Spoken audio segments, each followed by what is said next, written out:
एक ही पल में नंदिनी की सारी चिंताएं मेरे मन से दूर हो गई। अब भगवान करे हमारी नंदिनी के जीवन में कोई परेशानी ना आए। प्रेम को लेकर मेरा विश्वास गलत नहीं निकला पल्लवी। कितना प्यार करता है वो नंदिनी से।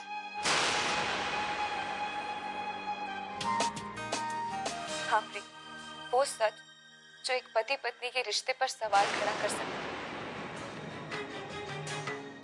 लेकिन प्रेम, आपसे मिलने से पहले, हमारी शादी से बहुत पहले, एक दरिंदे ने, एक वैशी इंसान ने मेरा सब कुछ लूट लिया था।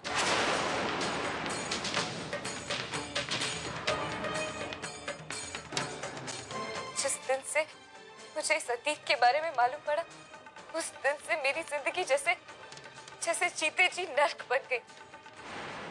ये शरीर जिसे उस दरिंदे ने दाग कर दिया, उस शरीर को मैं आपको कैसे सौंप देती प्रेम?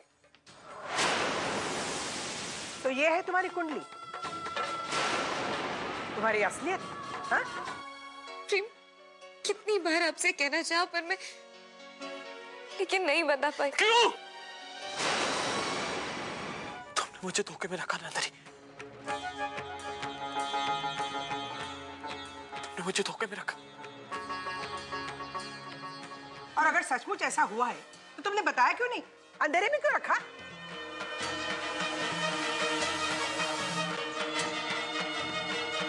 मैंने मना किया था इसे। मैंने कहा था कि प्राप्ति की शादी होने तक ये किसी को कुछ ना बताए। तुमने ये बात माँ को बताई, मुझे नहीं बताई।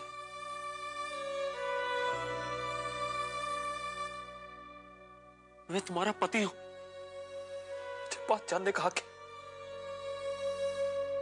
नंदिनी खुद इस बात से अनजान थी प्रेम। आप लोग इस बेचारी लड़की को क्यों दोष दे रहे हैं? गुनहगार वो है जिसने नंदिनी के साथ इतनी घिनौनी हरकत की। पापी वो है, नंदिनी नहीं। प्रेम, उस हादसे के बाद मैं कोमा में थी।